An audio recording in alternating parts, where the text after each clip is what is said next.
All right, if we want to solve the following inequalities, we notice that, and graph the solution right in interval notation. But we're starting out with an inequality that's in this shorthand notation. So notice this is that shorthand notation that we were talking about. Um, and the shorthand notation is basically short for um, all the numbers between. We want to think of this shorthand notation as thinking about whatever we have between two numbers. So in this case, these numbers would be between -3 and 7. Okay, so if we think about the idea of between, then we can actually solve this inequality with the algebra with our goal of solving. So the goal of solving is to get x between those two numbers. We want to get the expression that we have in the middle here, we want to decompose it so we have x in the middle. So our goal is to get x by itself in the middle, right?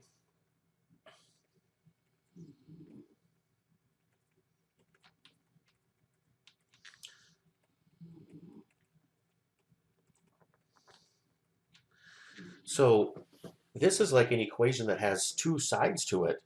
So anyway, we start out, so if we start out solving to get, we can isolate the variable term by getting 2x in the middle. If we add 5 to the inside, we just need to add 5 to the right and to the left sides. So when we do that, we'll get 2 on the left side, less than 2x, less than or equal to 10. Now, dividing the inside by 2, I need to divide or attach a factor of 2 in the denominator. I need to cancel that factor of 2 on the left and right. So I end up with a 1, which is less than x, which is less than or equal to 5. So our inequality that we got, we get 1 less than x, less than or equal to 5. We got x in the middle. So what we'll do when we graph is we think of this idea of between. So this is that shorthand notation. So on the graph, we can plot the numbers 1 and 5. Since 1 is less than x, there's no equal sign, this would be an open circle. And less than or equal to 5 would be a closed circle at 5. And then we want all the numbers between those two. So the graph would be here. So here's a graph of the solution.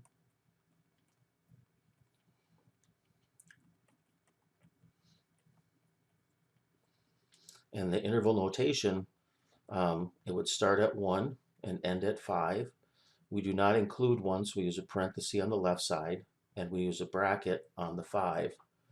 So this would be the inequality, the graph, and the interval notation for our answer.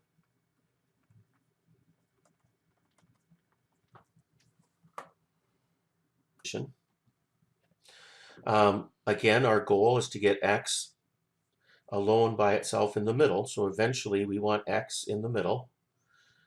And when we start this off, we're looking at our expansion. Well, the first thing we want to do is clear fractions.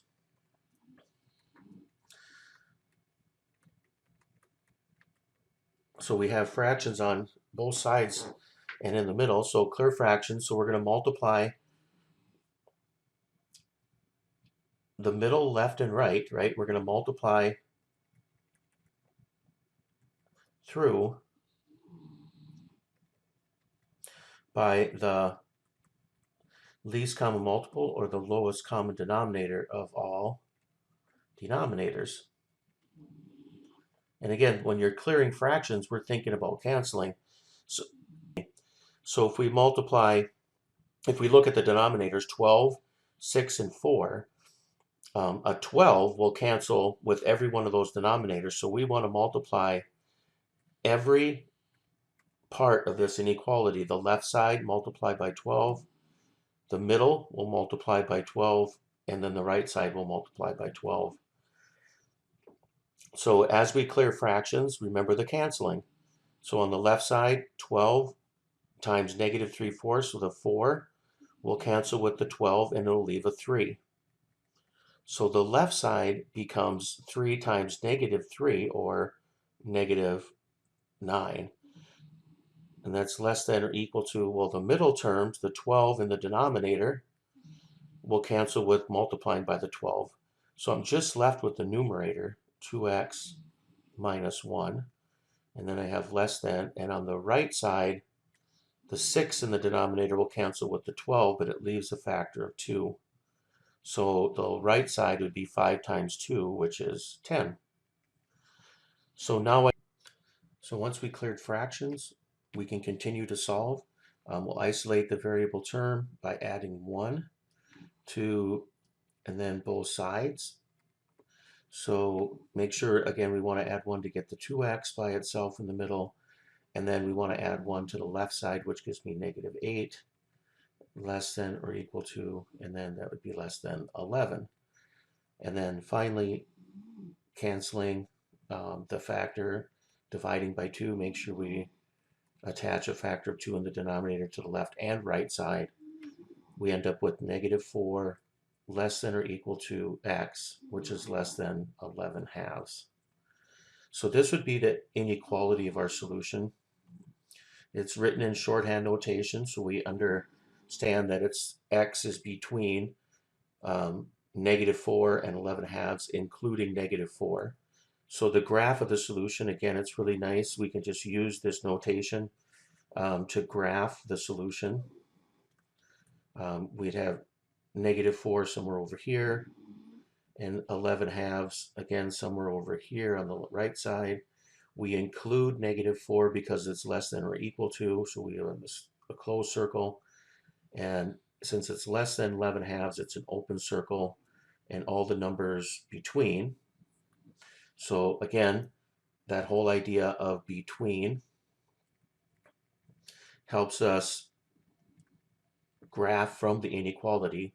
And then the interval notation, again, it works well with interval notation. If we want to represent all the numbers between negative 4 and 11 halves, we'd have negative 4 to 11 halves. It includes negative 4, so we use a bracket, and then it does not include 11 halves, so it's open parentheses there. So again, as long as we are using, when we're solving with this shorthand notation, our goal is to get x by itself in the middle. Whatever we do to the inside, we would do to the left and right side. So when we clear fractions, if you multiply by 12, we notice we have to multiply by 12 on the left and right side. So we're solving these inequalities simultaneously. Okay.